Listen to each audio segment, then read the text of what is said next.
How's it going, everyone? Welcome to another video on the channel. Today I'm going to be bringing you guys a fantastic new deck. This is just the kind of deck I really enjoy playing with, and I think you're going to really like it too. Just a heads up, this deck build is going to be split in two videos because I enjoy this deck so much. I recorded like 6 or 7 matches for you guys to really see what this deck can do. I comment this on the video as well, but because I'm a dum-dum, I think that comment's going to be on the second part of the video, because I decided to ask on my socials what I should do first, like if I should record the 1 hour long video or make it into a 2-part video. Most of the people that answered said they rather watch a 2-part, so that's what I'm going to do. Don't forget to like, to sub, and follow me on Twitter, Instagram and Facebook, so that way you can help me improve the content and, you know, better voice your opinions on it. Now, for what's important, the deck itself. It has a lot of synergy and you can do a lot of crazy stuff out of nowhere. I look at this deck and I see a couple of win cons, which is great. It means that you're not desperately trying to make something happen, and, you know, given the state of the game, you can change your approach and try a different plan, so that's always good. You have cards like Skeletal Swarming and Dollhouse of Horrors that will just start creating tokens and making them bigger and bigger.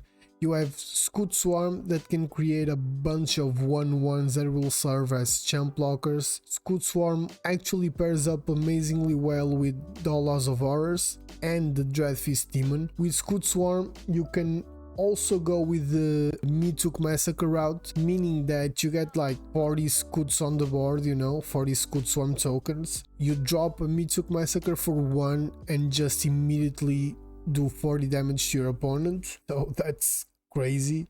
Apart from that, you have Dreadfeast Demon, a win con by itself, trust me. This is a fantastic card. It's expensive, 7 CMC is a lot, but this card can win you games. It's a 6/6 flyer, which is always great to have, but its main attraction is the fact that you can keep making copies of this little guy just by sacking non-demon creatures. Dreadfeast Demon is the only demon on the deck, so you have a lot to choose from. You can even sack tokens, which is great, and you'll usually create a bunch of them. Basically every turn you're gonna be trading a 1/1 token, if you trade a Scute Swarm token for example, for a 6/6 flyer, and each turn after the first you'll be able to make a bunch of them if you have the creatures to sack for it, obviously. If your opponents kill your creatures, no problem, because Dollhouse of Horrors will get them back and even add to them. Now, we all know how aggro this new meta is. That's exactly why we need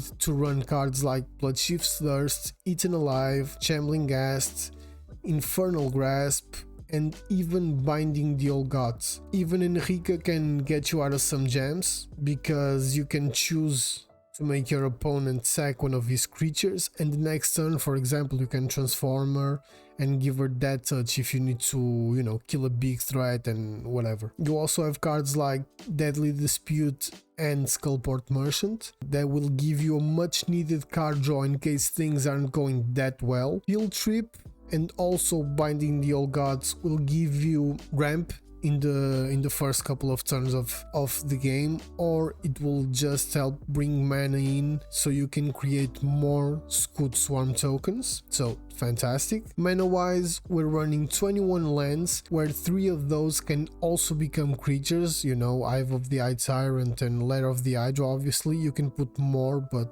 I don't think it's really needed. We also run 3 Field of Ruins to deal with that Exalted Deeds plus Faceless Haven combo, plus other situations where it might be needed. You can probably do the mana a little bit better if you have the cards already, but, you know, these were the cards that I had. So now, deck is explained, pretty straightforward, fantastic, pretty cool, trust me. Watch the video until the end, watch both videos in fact, because this is actually a great deck. You're gonna have real fun. Even when you lose, it's fun. That's the best part about this deck. Before we go into some games, I'll ask you again to, if you could hit the like button and please subscribe to the channel. I would love to get to 50 subs by the end of the year, and I really hope we can make that happen. So without further ado, let's jump into some games, see how the deck performs, and I'll see you in a bit. Okay, let's jump into a couple of games. Let's see what arena matches up against with. Hopefully I can show you what this deck can do, man, because honestly this is crazy. This deck is crazy, trust me.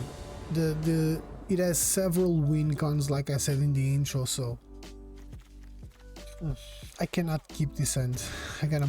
Okay, this one is much better. I gotta take out the demon because it costs 7 mana. Okay, we got lucky here. We have a 1-drop, that's always nice.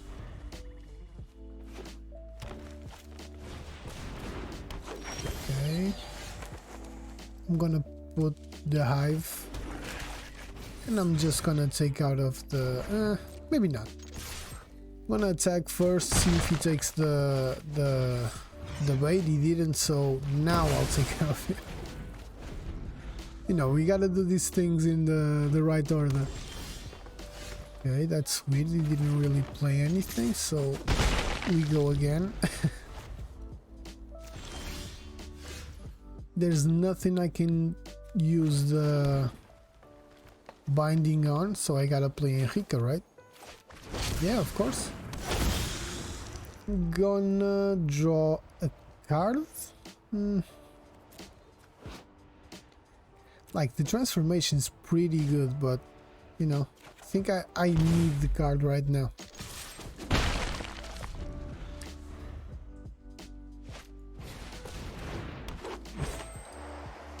Another one of those. Of course, always with the Blizzard Brawls. Always, man, always.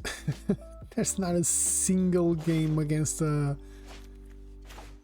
mono green deck that we don't have to deal with several Blizzard Brawls. So I'm gonna do the exact same thing. He doesn't take the bait. I don't want to spend the binding on a sculptor, but considering he has, you know, annoying cards like Blizzard Brawl, I guess I have to. Pendant Pack Leader. Yeah, it's pretty nice.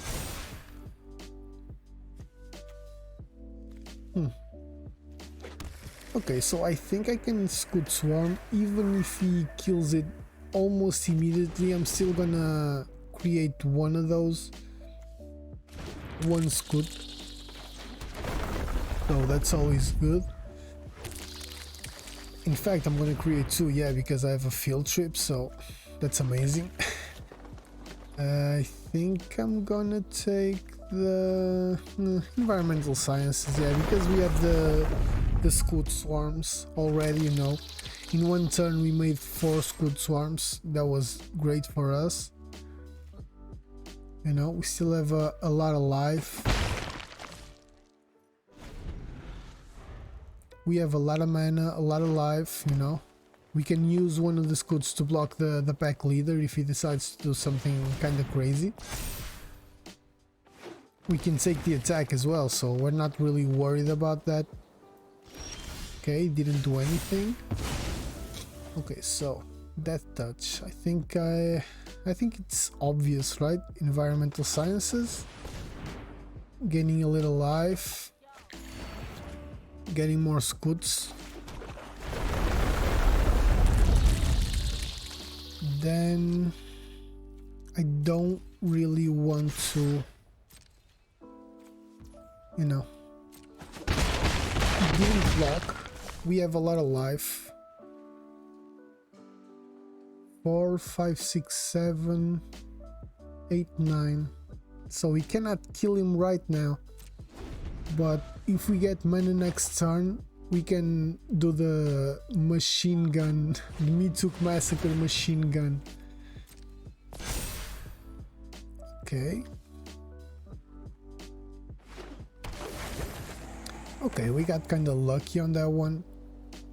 That wasn't scary or anything. Let's see what we get next turn.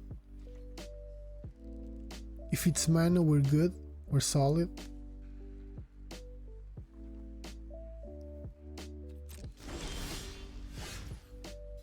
Okay, so I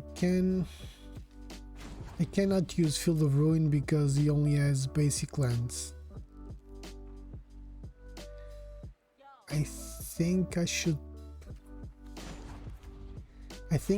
you know, just attack with everything now, take his life down a little bit further, and then just do it. Yeah, it doesn't matter right now. So you're gonna watch a machine gun Meathook Massacre killing firsthand. Hopefully you're gonna do that. You're gonna watch that. I mean, that's fine, doesn't really matter. So I think we got this. Meathook Massacre for 1. And let's see. I'm even gonna kill the Sentinel just for shits and giggles. And we got it. It's a W. Fantastic. You know, this is exactly what this deck is meant to be doing. You know, this is a lot of triggers on the Meathook Massacre. You only spend 3 mana to do this, you know. He had Snakeskin Veil, he had Storm the Festival, Blizzard Brawl, the annoying Blizzard Brawl. Scute Swarm was fantastic for us right now. The binding was important, the Bloodchief, you know, everything connects really well. We made a lot of creatures, we went to the face, and that was it. Let's go to another one. Let's jump into another game. That first win I showed you guys was kind of crazy, you know. I wasn't really expecting to see the the machine gun win happen so quickly. It was in the one of the first couple of games I showed you guys. I recorded for you guys, so you know. This end is kind of decent. I can play the Hive and then Lair of the Hydra on the second turn, keeping the Hive open if I want to use Bloodchief's Thirst on anything. You know, none of those two will go into the battlefield tap, so that's always nice. I'm not gonna spend the Bloodchief's Thirst on a Shambling Ghast, at least right now. We are well on track of having Skeletal Merchant, that's a mouthful, on the third turn, and Henrika on the 4th turn.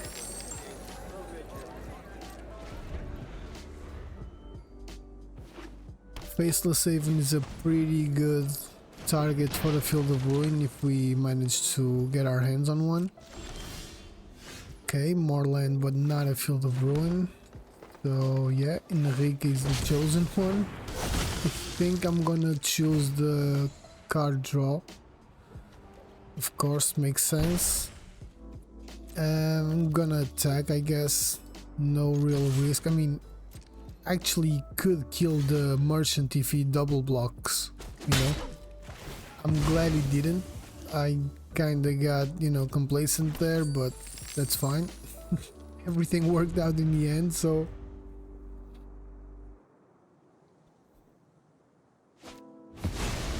okay, binding the old gods. I'm pretty sure he's gonna, of course he's gonna take Henrika. It's not a huge issue since we get another one. So that means we get another card draw. I don't have anything else that I can actually play, so Henrika and Hive as the land for the turn is the best call.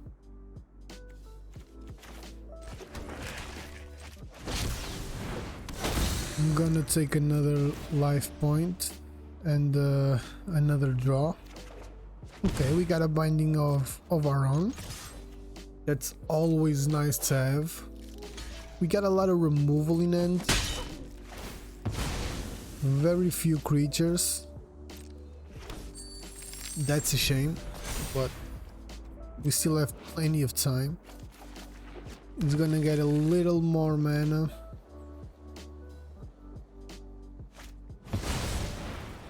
Okay, I guess he really doesn't like Henrika. I mean, if it transforms, it's actually a pretty good card. So more mana, that's not ideal. Don't have a lot to do. I'm not gonna spend the binding on his binding, it doesn't really make sense, so I'm just gonna attack, swing for 1 and use the Skullport Merchant's ability. I think that's the best course of action. That's rough. I'm so glad we have a binding in our hands. Now it has a target. I'm gonna use the treasure so I can have another removal. Oh my god.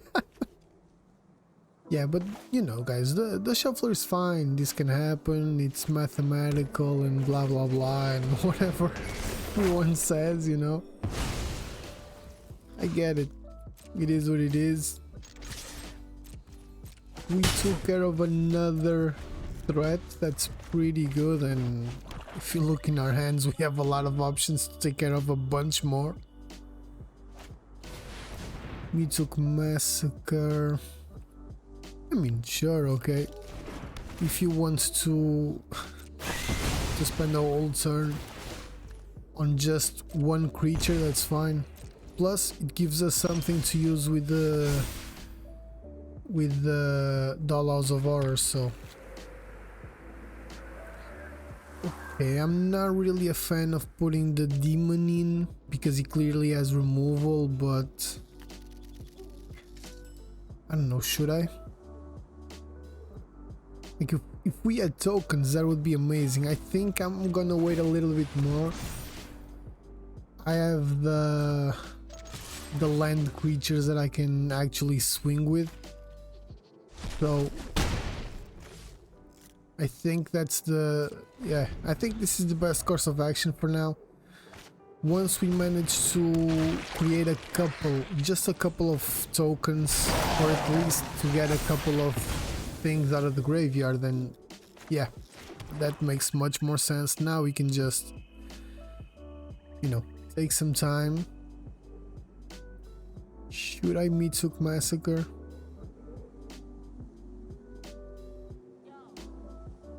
I have a lot of lands. I think I can Meathook Massacre and still attack. Okay, maybe I don't, but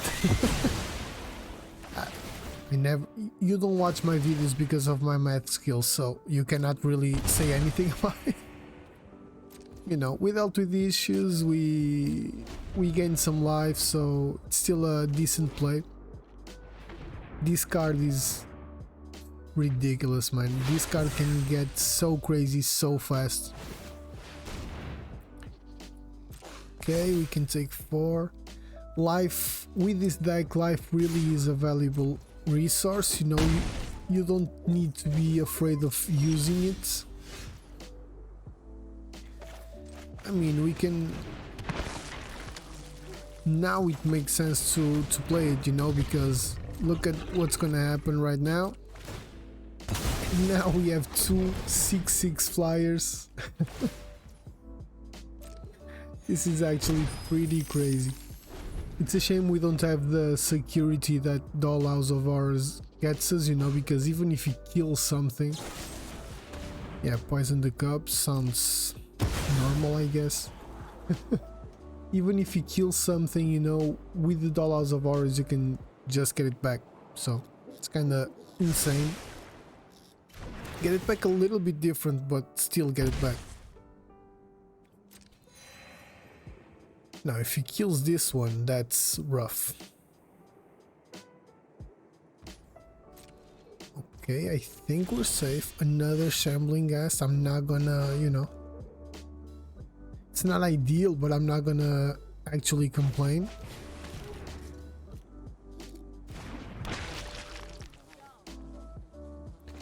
I'm gonna activate the Hydra because I can actually choose how much damage I can make. So 6, right? So this is gonna be a big attack unless he has something there that can soften blow or kill me. Kill me, creature, I mean. I guess not, so... Swing for a lot. And now... another another demon, and we got the scoop, of course. Like, how can you not scoop when you see your opponent with demons on demons on demons? We managed to survive several removals, a Skeletal Swarming, Tainted Adversary, you know, and we still had a lot to choose. The demons, if we had Dollhouse of Horrors, we would just make more demons, more Ghasts, more Henrikas, you know. That was gonna be crazy. Skullport merchants as well, so this could have been a much crazier ending, but still, it really shows the strength that this deck can have. And you know, let's jump into another game and see what we get. Now, I know I'm hyping up this deck way too much for you guys, but trust me, I really like this. This is a really cool, fun deck, man, honestly. Okay, so this hand isn't bad. I have a 1-drop. I don't have a lot of mana. I don't like that, but at least the rest, you know, I have removal. So let's just pray to the arena gods and hopefully we won't get mana screwed. I know. I've been hyping up way too much this deck. One more land is always nice. A free attack is always nice as well. Neverwinter Dryad. Okay, that's not too bad, but I think I'm not gonna... maybe I am. Let's see what I decide after this.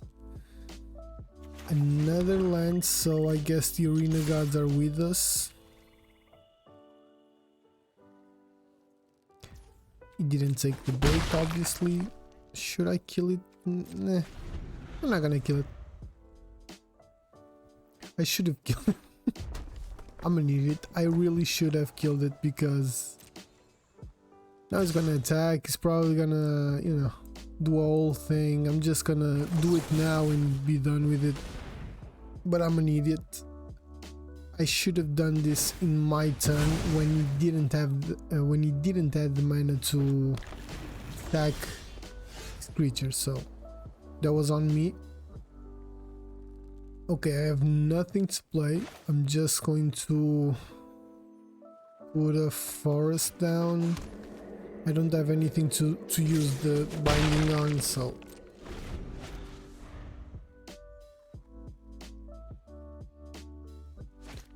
Druid Glass, okay, that's not terrible. It's a life gain deck. That was nice. Skeletal Swarming, fantastic for us. Now, I could have chosen the binding on the Druid Glass, but I think that with a life gain deck, it's more important for us to...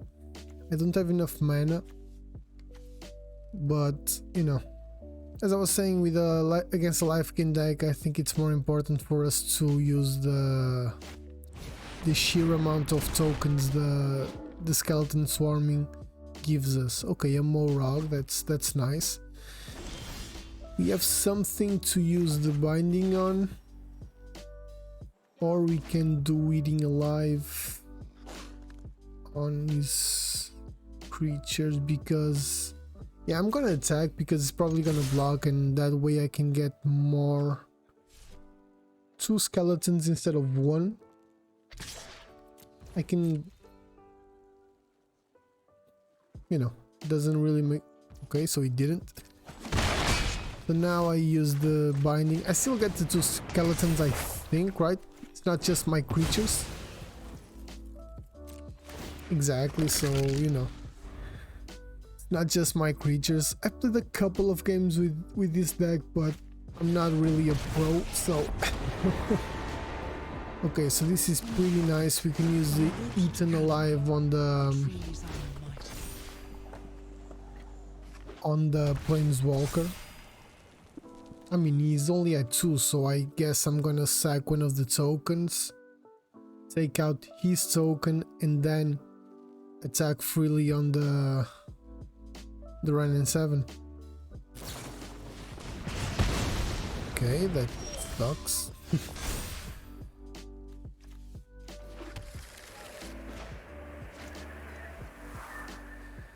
Another Field of Ruin. I'm still gonna go with the original plan. I think that's the best thing to do right now.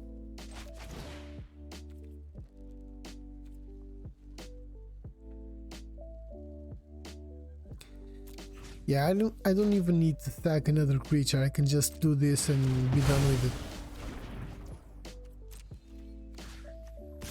I'm still gonna create a token, you know. So I have other growths. no problem with that. Let's create a token. Yeah.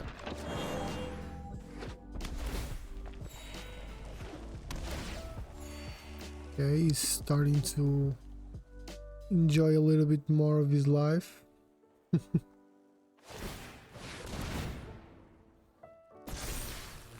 A 10-10, that's a big swing.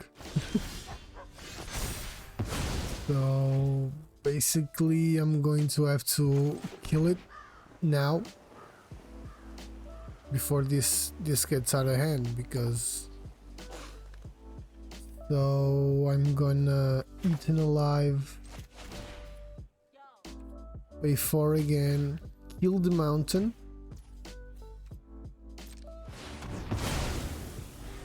I'm gonna attack with everything, I think. Nah, just the tokens. It's better if it's just the tokens, not getting too crazy. Swing for a lot. In his turn, I'll use the Deadly Dispute on the Shambling Ghast. Another one of those. And a Lotus Cobra. Okay, so I can have something to kill with the Ghast. That's fine. I'm gonna block because I'm gonna sack it.